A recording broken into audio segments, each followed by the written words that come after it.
नमस्कार प्यारे साथियों, स्वागत है आप सभी का एक बार फिर से हमारे YouTube channel Prince education point पर। साथियों, आज की इस वीडियो में हम बात करने वाले हैं एसएससी सीएचएसएल टियर 1 एग्जामिनेशन आपका 1 जुलाई यानी कल से आप सभी का एग्जाम स्टार्ट होने वाला है। तो फाइनली दोस्तों, मैं आप सभी को कुछ इंपॉर्टेंट एक्सरसाइज के बारे में बात करूँगा, साथ ही कुछ इंपॉर्टेंट टिप्स होंगे जो कि मैं एग्जाम से पहले आप सभी के साथ में शेयर करूँगा।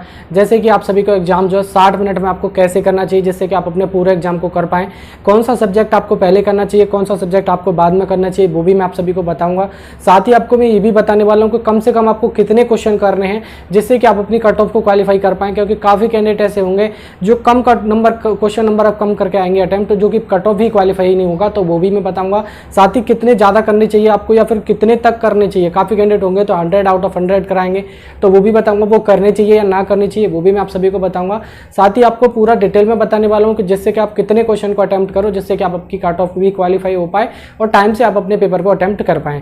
तो चलिए दोस्तों, इस वीडियो को स्टार्ट करते हैं। उससे पहले मैं आप सभी को बताना चाहूंगा, अगर आप इसी तरह की अपडेट पाना चाहते हैं तो चैनल को सब्सक्राइब करके बेल आइकन बटन प्रेस कर लीजिएगा, जिससे कि मैं जब भी कोई आगे वीडियो लेके आऊं उसका आपको तुरंत का तुरंत अपडेट मिलता रहे। चलिए दोस्तों, वीडियो को स्टार्ट करते हैं बिना देरी के। तो चलिए दोस्तों, स्टार्ट करते हैं। सबसे पहले मैं आप सभी को बताना चाहूँगा, जो आप सभी का एग्जामिनेशन है, आप लोगों को पता है एसएससी सीएचएसएल टियर 1 एग्जामिनेशन 2024 का जो एग्जामिनेशन की डेट है वो कि आपका जो पेपर है वो आपका 1 जुलाई 2024 से आपका पेपर जो है स्टार्ट होने वाला है, यानी कल से। और आपकी जो लास्ट डेट रहने वाली है वो आपकी कितनी रहने वाली है, 11 जुलाई 2024 इसकी जो लास्ट डेट आप सभी की होने वाली है पेपर, यानी कि लास्ट डेट जो पेपर होने वाला है वो आपका 11 जुलाई 2024 को आपका पेपर लास्ट होगा। ठीक है। साथ ही आप सभी को बताना चाहूँगा, पेपर जो है पर डे यानी कि एक दिन आपके टोटल जो है 4 शिफ्ट आपकी कराई जा रही है, यानी एक दिन में जो है टोटल आपसे 4 शिफ्ट होने वाली है, यानी कि एक दिन में टोटल 4 शिफ्ट चलने वाली है। ठीक है। साथ ही बात करते हैं मैं कुछ पॉइंट आपको बता रहा हूं, भले 1 मिनट एक्स्ट्रा लग जाए, लेकिन उन सभी कैंडिडेट के लिए बता रहा हूं जो बिगिनर कैंडिडेट होते हैं उनके लिए भी ये वीडियो हेल्पफुल होगा। ठीक है। बात करते हैं एग्जाम सेंटर के बारे में और थोड़ा सा टाइम के बारे में। ठीक है। सबसे पहले तो आपको ये चेक कर लेना है कि आपका एग्जाम सेंटर कहां पर है। ठीक है। काफी कैंडिडेट को क्या होता है कि मतलब एक ही नाम से कभी कभी 2 सेंटर भी हो जाते हैं। आप लोग क्या करते हैं कि कभी कभी ये भी होता है कि मतलब एक ही जगह का नाम है लेकिन सेंटर हो सकता है 1 किलोमीटर के आगे पीछे हो। ठीक है। तो ये चीजें भी आपको देख लेनी है, तो वो आपको देख लेना है। मान लो किसी का दिल्ली में सेंटर है, ठीक है, किसी का दिल्ली में सेंटर है, तो आपको ये देख लेना है कि IUN डिजिटल जोन कितना है, साथ ही उसका कोड 1 होगा, 01 है, 02 है, आपका सारा कुछ वहां पे आपको दे रखा होगा, तो वो चीजें आपको देख लेनी है।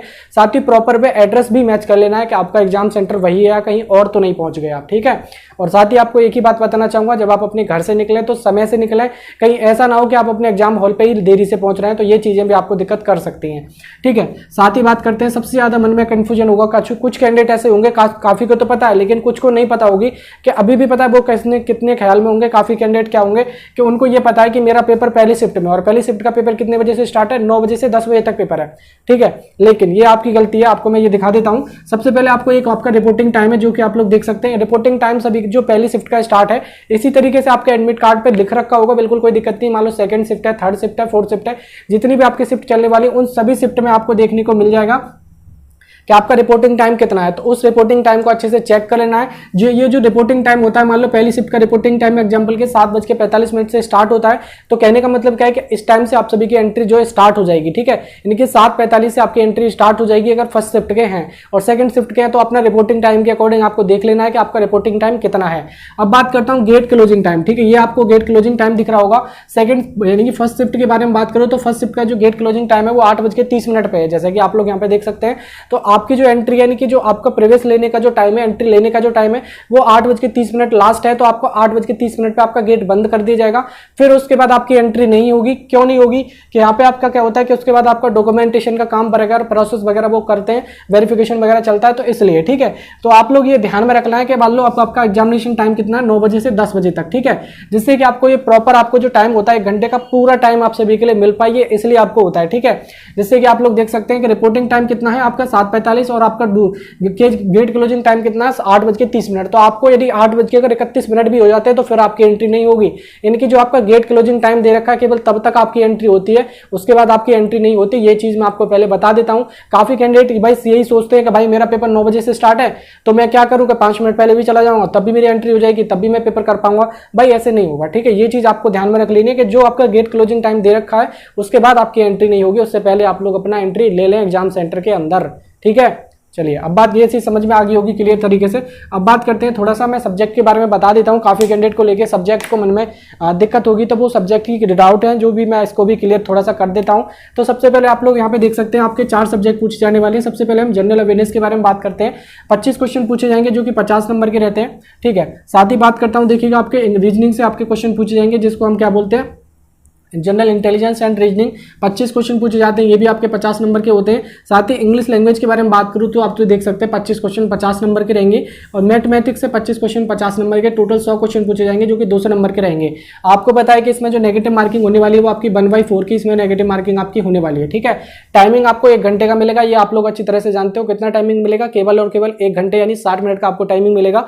80 मिनट केवल उन कैंडिडेट के लिए मिलेंगे जो भी कैंडिडेट किसी भी तरह से उनको दिक्कत है, विजुअली प्रॉब्लम है, स्क्राइब की प्रॉब्लम जैसे कि स्क्राइब जैसे लेके जाते हैं, उनके लिए आपको 20 मिनट एक्स्ट्रा दिए जाते हैं केवल, ठीक है। जैसे कि कोई को दिखता नहीं है या फिर कोई पीडब्ल्यूडी कैंडिडेट है, यानी स्पेशल कैटेगरी के जो बच्चे होते हैं, जो कैंडिडेट होते हैं, केवल उनके लिए जो है केवल 80 मिनट यानी 20 मिनट एक्स्ट्रा दी जाती है बस। बाकी सभी कैंडिडेट के लिए जो टाइमिंग है वो आपका 1 घंटे का टाइमिंग है, तो यही टाइम आप सभी का रहता है, ठीक है। ये चीज आपकी क्लियर हो गई। अब बात करते हैं कि काफी कैंडिडेट को मन में डाउट होगा कि भाई इनमें से ये जो 4 सब्जेक्ट आपको दे रखे हैं आप सभी के सामने, इनमें से मुझे कौन सा सब्जेक्ट करना चाहिए जिससे कि मैं अपना टाइम से अपना पेपर को कर पाऊं, ठीक है। तो सबसे पहले मैं आपको यही सजेशन देना चाहूंगा, देखिए आपने जैसे भी आपने मॉक टेस्ट लगाया, जैसे अपनी तैयारी करी है आपने, पहले तो आप अपना वो तरीका फॉलो करें। मैं जरूरी ये नहीं कहता कि आप यही तरीका फॉलो करें जो मैं आप सभी को बता रहा हूं, पहले आप अपना वो तरीका फॉलो करें जो तरीका आपने अपने मॉक टेस्ट लगाया, जिस तरीके से आपने तैयारी की है, ठीक है। अगर आपने कुछ भी तैयारी नहीं की है, ठीक है, यानी मॉक टेस्ट वगैरह आपने नहीं लगाए लेकिन आपको सिलेबस कवर है तब भी, तो आपको किस तरीके से करना है वो मैं आपको थोड़ा सा बता देता हूं। तो सबसे पहले आपके इस तरीके से सब्जेक्ट होंगे, हो सकता है कि आपका जनरल अवेयरनेस पहले नंबर पे हो, या फिर हो सकता है कि आपका रीजनिंग पहले पे हो, या फिर हो सकता है कि आपका इंग्लिश पहले हो। तो आपको ये नहीं करना है कि इसी के अकॉर्डिंग आपको करना है। आप चाहो तो किसी भी सब्जेक्ट को डायरेक्टली मूव ऑन करके कोई भी सब्जेक्ट आप पहले कर सकते हो, जिससे कि आपका टाइम बच जाए, कम आपका टाइम कंज्यूम हो जाए, ठीक है। ये चीज आपकी क्लियर हो गई। तो सबसे पहले मैं आप सभी को बताना चाहूंगा, सबसे पहले आपको अपने सुविधा के अकॉर्डिंग जो आपको ठीक लगता है वो करिए, नहीं तो जो मैं आपको बता रहा हूं वो अपना फॉलो भी कर सकते हैं। तो मैं जैसे कि बता रहा हूं आप सभी को, सबसे पहले आपको क्या करना है, जनरल अवेयरनेस पे ट्राई करना है। फर्स्ट नंबर पे क्या करना है आपको, ये जनरल अवेयरनेस आप ट्राई करें, क्या जनरल अवेयरनेस, ठीक है। इसको आप फर्स्ट प्रेफरेंस में रखें, जिससे कि आप अपने पेपर को जो है टाइम से कर पाए। पहले नंबर पे क्या करें, आप जनरल अवेयरनेस करें, ठीक है। दूसरे नंबर पे बात करता हूं कि दूसरे सब्जेक्ट आपको क्या करना है। दूसरे नंबर पे आपको करना है इंग्लिश लैंग्वेज। दूसरे नंबर पे आपको करना है इंग्लिश लैंग्वेज। भले ही मान लो आपका कोई ऐसा हो सकता है कि तीसरे नंबर पे जाके ये सब्जेक्ट दिखे आपको, तो आपको क्या करना, माउस ले जाके उस पर क्लिक कर लेना है, ठीक है। माउस ले जाके उस पर क्लिक कर लेना है कि ये मुझको जो है ये पहले करना है, जिससे कि आपका टाइम जो है बच पाए, ठीक है। ये जो आप लोग देख पाओगे, जैसे कि मान लो अगर आप जैसे जनरल अवेयरनेस पहले कर लेते हो, उसके बाद आप मान लो ये आपका उसके बाद इंग्लिश लैंग्वेज कवर हो जाता है, तो ये जो आप ज्यादा से ज्यादा 15 से 20 मिनट में आप लोग कर लोगे कवर, ठीक है। जिससे कि आपका 15-20 मिनट में क्या होगा कि आपका आधा सिलेबस यानी 50% यानी 50 क्वेश्चन जो है आप अटेम्प्ट कर लोगे, तो ये आपके जो सिर पे जो बर्डन होगा वो बच जाएगा, ठीक है ना। ये चीज आपकी क्लियर हो गई। उसके बाद आप लोगों को क्या करना है, तीसरे नंबर पे आपको करनी है क्या, रीजनिंग, ठीक है। तीसरे नंबर पे आपको रीजनिंग करनी है, भले ही आपको कितना टाइम भी आप लेते हैं उतना आप लोग रीजनिंग में टाइम दें। देन आपको क्या करना है, लास्ट नंबर पे आपको मैथमेटिक्स करना है, चौथे नंबर पे, ठीक है। इसके अकॉर्डिंग आपको करना है। ये जो चीज वो फॉलो कर रहा हूँ, इसी तरीके से आपको वहां पे भी फॉलो करना है, एग्जाम सेंटर पे भी। ये चीजें आपको बहुत ही हेल्पफुल रहेंगी। ये चीज मैं आपको पहले बता देता हूँ, काफी कैंडिडेट को नहीं पता होता है। काफी कैंडिडेट क्या करते हैं कि मैथमेटिक्स पहले नंबर पे खुल जाता है मान लो, ठीक है, या फिर पहले नंबर पे रीजनिंग खुल जाता है, तो वो क्या करेंगे कि रीजनिंग में ही लग जाते हैं सॉल्व करने में। और भाई मान लो रीजनिंग में सॉल्व करते में आपसे टाइम लग गया, देन आपका मैथमेटिक्स आ गया, मैथमेटिक्स में आपका टाइम लग गया, फिर आपसे क्या होगा कि मान लो आपका 1 घंटा टाइम था, 1 घंटे टाइम आपका पूरा खत्म हो गया, तो आपको दिक्कत होगी। तो फिर आपके हो सकता है कि आपका देखिए मान लो आप जनरल अवेयरनेस के 10-5 सवाल टच भी कर लेते हो, तो आधे सवाल तो इसमें भी रह जाएंगे, और फिर आपका इंग्लिश का मान लो पूरा सब्जेक्ट ही आपने टच नहीं किया, तो ये भी दिक्कत हो सकती है आप सभी के सामने। तो क्या होगा कि आप पूरे टाइम में पेपर ही टच नहीं कर पाओगे। तो ये चीजें मैं आप सभी को पहले बता रहा हूँ, जिससे कि ये होता है कि मतलब जनरल अवेयरनेस और आपका जो इंग्लिश है बहुत कम टाइम में आप सभी कर पाते हैं, इसलिए मैं आप सभी को बता रहा हूँ इस तरीके से आप फॉलो करें। नहीं तो आपको जो तरीका ठीक लगता है अपनी सुविधा के अकॉर्डिंग भी कर सकते हैं। ये जरूरी नहीं है कि मैं अपनी सुविधा के अकॉर्डिंग मैं जिस तरीके से बता रहा हूँ आप उसी तरीके से करें, ठीक है। ये चीज आपकी समझ में आ गई होगी क्लियर तरीके से। अब बात करते हैं, देखिएगा थोड़ा सा कि सब्जेक्ट वाइज आप सभी को कितना कितना टाइमिंग देना, जिससे कि आपको ये पता चल पाए कि आप ज्यादा टाइमिंग ना दें, ठीक है। अब बात करते हैं कि सब्जेक्ट वाइज आपको थर्ड पॉइंट पे बात करते हैं कि सब्जेक्ट के लिए आपको कितना कितना समय देना है, ठीक है। सबसे पहले मैं बात करता हूं, देखिए मैंने आपको बताया जनरल अवेयरनेस सबसे पहले आपको करनी है, ठीक है। देखिए जनरल अवेयरनेस जो नॉर्मल कैंडिडेट होते हैं जो पढ़ के अच्छी तरह से जाते हैं वो 5 मिनट में जनरल अवेयरनेस को खत्म कर देते हैं। कितने मिनट में, 5 मिनट में वो अपना जनरल अवेयरनेस खत्म कर देते हैं। और मैक्स टू मैक्स अगर आप टाइमिंग ले रहे हो तो ज्यादा से ज्यादा 7 मिनट ले सकते हो, 8 मिनट ले सकते हो, इससे ज्यादा नहीं। अगर आप इसमें ज्यादा टाइम दे रहे हो तो इसका मतलब आप वेस्ट ऑफ टाइम अपना कर रहे हो और इसके सिवा कुछ भी नहीं है, ठीक है। क्योंकि उसमें करना कुछ नहीं होता। अगर अगर आपको मान लो जनरल अवेयरनेस का कोई भी सवाल आपसे पूछा जाता है, ठीक है, जैसे कि मुगल शासन के बारे में कभी कुछ भी पूछता है या फिर कोई भी आर्टिकल आपसे पूछता है, तो अगर आपको वो आता होगा तो आप टिक करिए और आगे बढ़ जाइए, और आपसे अगर आता ही नहीं है तो आप उसमें क्या करोगे, कोई कैलकुलेशन थोड़ी करनी है आपको उसमें। तो इसलिए मैं आप सभी को बता रहा हूं कि कम से कम टाइम आपको जो है जनरल अवेयरनेस में आपको देना होगा, जो कि 5 से 7 मिनट के अंदर जो आपको जनरल अवेयरनेस अपनी कंप्लीट कर देनी है, ठीक है। उसके बाद बात करते हैं इंग्लिश के बारे में। अब बात करते हैं सेकंड नंबर पे आपको इंग्लिश आएगी, दूसरे नंबर पे आपको इंग्लिश, और इंग्लिश को जो है कम से कम अगर आप टाइम लें तो देखिए मिनिमम 10 मिनट आप लोग ले सकते हैं। जिनकी अच्छी तरह तैयारी होगी वो 10 मिनट में इंग्लिश को खत्म कर देंगे, ठीक है। कितने मिनट में? 10 मिनट में खत्म करने वाले नॉर्मल कैंडिडेट होंगे जो 10 मिनट में इंग्लिश को पढ़ के खत्म कर देंगे, उसका आंसर दे देंगे 25 में से जितने भी उनको करने होंगे, ठीक है। लेकिन मैक्स टू मैक्स अगर आप टाइमिंग दे रहे हैं तो 10 से 12 मिनट दे सकते हैं या 13 मिनट दे सकते हैं, इससे ज्यादा टाइम आपको नहीं देना है, क्योंकि आपको आगे के सब्जेक्ट भी करने हैं, केवल यही नहीं कि केवल यही सब्जेक्ट है, जिससे कि आपको ये भी देख लेना, ठीक है। अब बात करते हैं देखिएगा रीजनिंग के बारे में। तीसरे नंबर पे आपको रीजनिंग करनी है, तो रीजनिंग में आपको देखिए कितना टाइमिंग देना है, कम से कम आपको 18 मिनट या 15, अगर आपकी स्पीड ऐसी है जो कि 15 मिनट में आप खत्म कर देते हैं तो अच्छी बात है। अगर आपकी स्पीड नॉर्मल है तो आप लोगों को मैं बताना चाहूंगा मिनिमम आप 18 मिनट दें, और मैक्सिमम कितना से कितना 20 मिनट से ज्यादा आपको टाइमिंग नहीं देना है। कितना? 18 से 20 मिनट तक ही आप टाइम दें रीजनिंग के, इससे ज्यादा अगर आपका टाइम लगता है तो आप इसको साइड कर दीजिएगा, फिर आप अगला सब्जेक्ट करें, ठीक है। चौथे नंबर पे आता है आपका मैथमेटिक्स, ठीक है। मान लो मैथमेटिक्स आता है, मैथमेटिक्स में आपको देखिएगा अगर आप मान लो 5-5 मिनट लेते हो, ठीक है, 5 मिनट इसमें, 10 मिनट इसमें, 18 मिनट इसमें, तो आपके पास पूरा 27 मिनट मिलेंगे 25 क्वेश्चन सॉल्व करने के लिए, जो कि बहुत सफिशिएंट टाइम है। अगर आप अच्छी खासी तैयारी कर रखी है, आपने नॉर्मल तैयारी भी कर रखी होगी, तो 27 मिनट में 25 क्वेश्चन को छू पाना कोई ज्यादा बड़ी दिक्कत बात नहीं होती। ये जरूरी नहीं कि आप टोटल 25 में से 25 ही क्वेश्चन करोगे, लेकिन जी आपसे जितने आते हैं आप उतने करेंगे, तो मैं डेफिनेटली तरीके से कह सकता हूं कि आप 25 क्वेश्चन तो एटलीस्ट पढ़ तो लोगे ही, साथ ही आपको जो भी आते होंगे आप उसका भी आंसर दे पाओगे 27 मिनट में, ठीक है। तो इस तरीके से आपको करने हैं। बाकी अगर जो एक्स्ट्रा टाइमिंग लेते हैं तो मान लो 7 मिनट आप लेते हैं, तो देखिए आप जनरल अवेयरनेस में 7 मिनट ले सकते हैं, और इंग्लिश में आप 12 मिनट ले सकते हैं, और रीजनिंग में आप 20 मिनट ले सकते हैं, तो फिर आपको मैथमेटिक्स के लिए टाइम कम बचेगा। ये चीज आपको भी पता है कि देखिए आप ये इसी में जब सारा टाइम ले लोगे तो उसके बाद जो टाइम है आपका देखिए मैथमेटिक्स में थोड़ा सा कम टाइम बचेगा, तो फिर आपके लिए मैथमेटिक्स के लिए 21 मिनट बचेंगे, ठीक है। कितने? 21 मिनट बचेंगे, तो 21 मिनट में भले ही आपसे 15 क्वेश्चन होते हैं या 10 क्वेश्चन होते हैं, जितने भी क्वेश्चन होते हैं तो हो जाएंगे, लेकिन 10 ही क्वेश्चन बच पाएंगे केवल आपके। मान लो आपने 15 क्वेश्चन अब तक कर लिया, आपने बचे 10 क्वेश्चन, भाई ये दिक्कत नहीं होगी, आप मतलब केवल 90 क्वेश्चन तो आप टच कर चुके हो, 90 क्वेश्चन तो पढ़ चुके हो, तो इस तरीके से आपको फॉलो करना, ये जो तरीका मैं आप सभी को बता रहा हूं, ठीक है। अब मैं बात करता हूं, देखिए टोटल आपको पता है कि 60 मिनट ही मिलेंगे, चाहे कितने भी नॉर्मल कैंडिडेट हो वो भी, या ज्यादा करने वाला हो वो भी, तो केवल 60 मिनट आपको मिलने वाले हैं। तो ये चीजें भी आपको अपने ध्यान में रखनी है, और उसी के अकॉर्डिंग आप सभी को अपना टाइमिंग जो आपको देना होगा। अब बात करते हैं कि देखिएगा आपको मिनिमम जो कितने कितने क्वेश्चन आपको करने हैं, जिससे कि आप अपनी कट ऑफ को क्वालिफाई कर पाए, ठीक है। चलिए अब बात करते हैं आगे। तो चलिए दोस्तों अब बात कर लेते हैं कि देखिए आपको कितने क्वेश्चन का कम से कम अटेम्प्ट करने चाहिए, जिससे कि आपका टियर 1 एटलीस्ट क्वालिफाई हो पाए, ठीक है। उससे पहले मैं आप सभी को बताना चाहूँगा, देखिए आपको हम प्रीवियस ईयर कट ऑफ पे भी थोड़ा सा नज़र डाल लेते हैं, जिससे कि आपको एक प्रीवियस ईयर कट ऑफ का भी आइडिया हो जाए कि पिछले टाइम में आपके 1-2-3 साल पहले आपकी कितनी कट ऑफ गई थी, किस किस कैटेगरी से। थोड़ा सा 2 मिनट लगेंगे आपको, वो भी आप लोग थोड़ा गो थ्रू कर लीजिएगा, जिससे कि आपको आप अटैम्प्ट करेंगे तो आपको एक ऑटोमेटिकली समझ में आ जाएगा कि मिनिमम आप मुझे कितने नंबर अटैम्प्ट करने हैं, क्वेश्चन अटैम्प्ट करने हैं, ठीक है। तो सबसे पहले हम बात कर लेते हैं जो टियर 1 की जो कट ऑफ है आपकी 2000 जो भी आपके पेपर हुए हैं पिछले साल में, उसकी जो कट ऑफ है वो आपकी कितनी गई है, थोड़ा सा हम ये बात कर लेते हैं, ठीक है ना। तो सबसे पहले जैसा कि आप लोग यहाँ पे चेक कर पा रहे होंगे, जैसे कि अभी मैं आपको दिखाने की कोशिश करता हूँ, यहाँ पे देख सकते हैं। सबसे पहले हम बात करते हैं 2023 के बारे में, अभी जो पिछले साल जो पेपर हुआ है 2023 का, जिसमें अगर मैं बात करता हूँ यूआर यानी जनरल कैटेगरी की जो कट ऑफ के बारे में बात करते हैं, तो जनरल कैटेगरी की जो कट ऑफ गई थी वो आप सभी की गई थी 153। कितनी गई थी? 153। ये आफ्टर नॉर्मलाइजेशन स्कोर था, ठीक है, यानी कि बिना आपको जब नॉर्मलाइजेशन होने के बाद जो स्कोर हुआ था, वो जो स्कोर है वो आप सभी देख सकते हैं 153 था। ये कितना, अगर आपने मान लो आपके रॉ मार्क्स कितने आए हैं, 135 आए हैं या 140 आए हैं या फिर 145 आए हैं, लेकिन नॉर्मलाइजेशन के बाद आपके कितने हुए, 153 से ज़्यादा हो गए, तो आप उसमें क्वालिफाई कर सकते थे, ठीक है। तो ये जो नॉर्मलाइजेशन मार्क का स्कोर है टोटल, ठीक है। आगे मैं बात करता हूँ, देखिएगा ईडब्ल्यूएस की जो कट ऑफ गई थी वो नॉर्मलाइजेशन के बाद में, तो आपके 151 नंबर आपकी कट ऑफ गई थी। कितनी गई थी? 151 नंबर।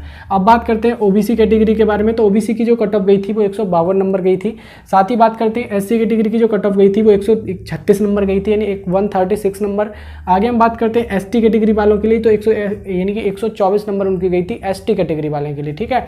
बात करते हैं पीडब्ल्यूडी, वीएच, ओएच अदर जो कैंडिडेट होते हैं उनके लिए बात करते हैं। देखिए 94 से लेकर 132 तक उनकी कट ऑफ गई थी। ये आपकी काफ़ी कैटेगरी होती है, वीएच, ओएच, पीडब्ल्यूडी और भी काफ़ी होती है, तो उनकी जो कट ऑफ गई थी मिनिमम जो है अगर मैं बात करूँ तो 94 और मैक्सिमम 132 तक आपकी कट ऑफ गई थी। शायद शायद OH वालों की सबसे ज़्यादा गई थी। ठीक है, चलिए आगे बात करते हैं आपका 2022 के बारे में, यानी कि उससे पिछले साल आपकी कितनी कट ऑफ गई थी। तो उसके पिछले साल जो कट ऑफ गई थी वो उससे भी आई गई थी 157 नंबर।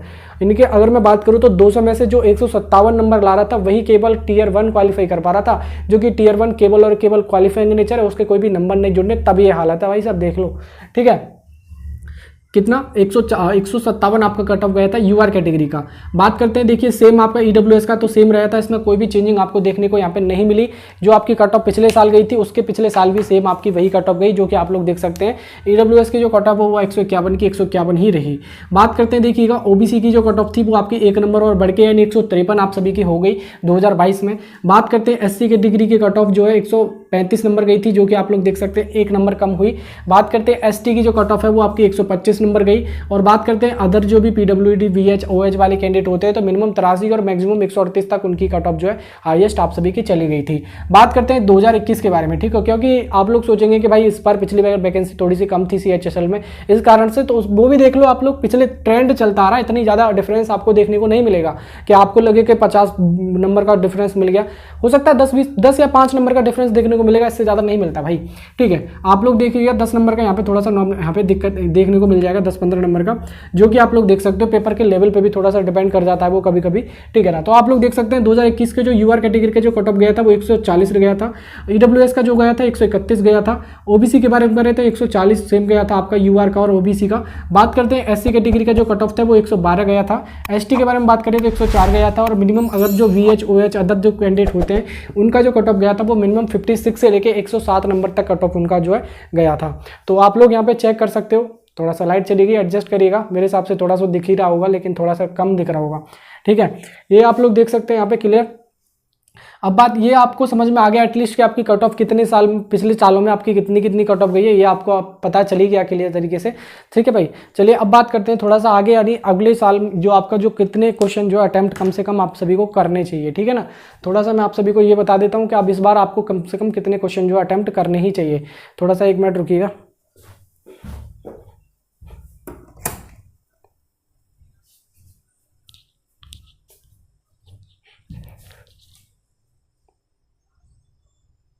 चलिए अब देख सकते हैं, आपको मैं बता दूं देखिए कम से कम आपको कितने क्वेश्चन अटेम्प्ट करने चाहिए। अगर मान लो आप यूआर जनरल कैटेगरी से हो तो कम से कम आप लोगों को 70 क्वेश्चन अटेम्प्ट करने ही हैं। कितने? कम से कम 70 क्वेश्चन, और मैक्सिमम आप 70 से 75 तक कर सकते हैं। ठीक है, इससे कम करेंगे भाई कोई फायदा भी तो होने वाला नहीं है। अगर मान लो आप कितने क्वेश्चन कर लेते हो, मान लो आप 60 क्वेश्चन कर लेते हो, ठीक है, आप 60 क्वेश्चन कर लेते हो, आपके 120 नंबर बैठते हैं। ठीक है, 60 क्वेश्चन कर लोगे 120 नंबर बैठते हैं तब, लेकिन अगर आप 100% सही करोगे तब ना।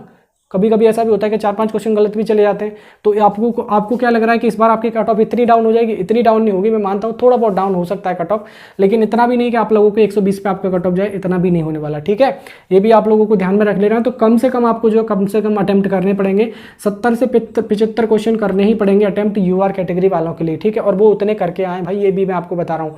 काफ़ी कैंडिडेट को ये लगेगा कि भाई ये क्या बोल रहा है, भाई सच बोल रहा हूँ जो बात है, क्योंकि इतने से कम कट ऑफ जाएगी नहीं। तो आप एक बात बताओ, अगर मान लो 50-60 क्वेश्चन कर भी आते हो तो फिर उससे होना क्या है? कुछ नहीं होना। ठीक है ना, ये चीज़ आप लोगों को ध्यान में रख लेनी है। बात करते हैं ईडब्ल्यूएस कैटेगरी की, तो ईडब्ल्यूएस के लिए मिनिमम जो है 68 क्वेश्चन अटेम्प्ट करने ही है ईडब्ल्यूएस कैटेगरी वालों के लिए, और मैक्सिमम आप 73 क्वेश्चन तक आप अटेम्प्ट कर सकते हो। मिनिमम कितने? मैक्सिमम 73 तक, मिनिमम 68 से लेकर 73 के बीच।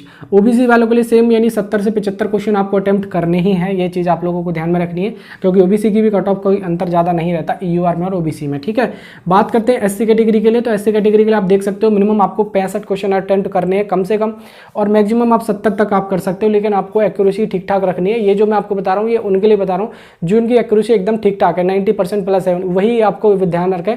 नहीं तो आप पे जितने आए उतने आप लोग कर सकते हैं, वो भी बताऊंगा बाद में। ठीक है, बात करते हैं एसटी कैटेगरी के लिए, तो कम से कम 60 क्वेश्चन आपको करने हैं। मैक्सिमम आप देखिए अपना 65 क्वेश्चन तक कर सकते हो। और जो अदर कैंडिडेट हैं वीएच ओएच जो भी कैटेगरी हैं पीडब्ल्यूडी वगैरह, तो मिनिमम 50 क्वेश्चन से कम ना करें, और वो अपना 60 तक जा सकते हैं। कम से कम 60 क्वेश्चन उनको करने ही होंगे, तभी उनकी कट ऑफ क्वालिफाई होगी। ठीक है, उनकी भी कट ऑफ इस टाइम पे काफ़ी ज़्यादा जाने लगी है, क्योंकि सभी कैंडिडेट अवेयर हो गए हैं, आप लोगों को भी अच्छे से पता होगा कि ठीक है ना।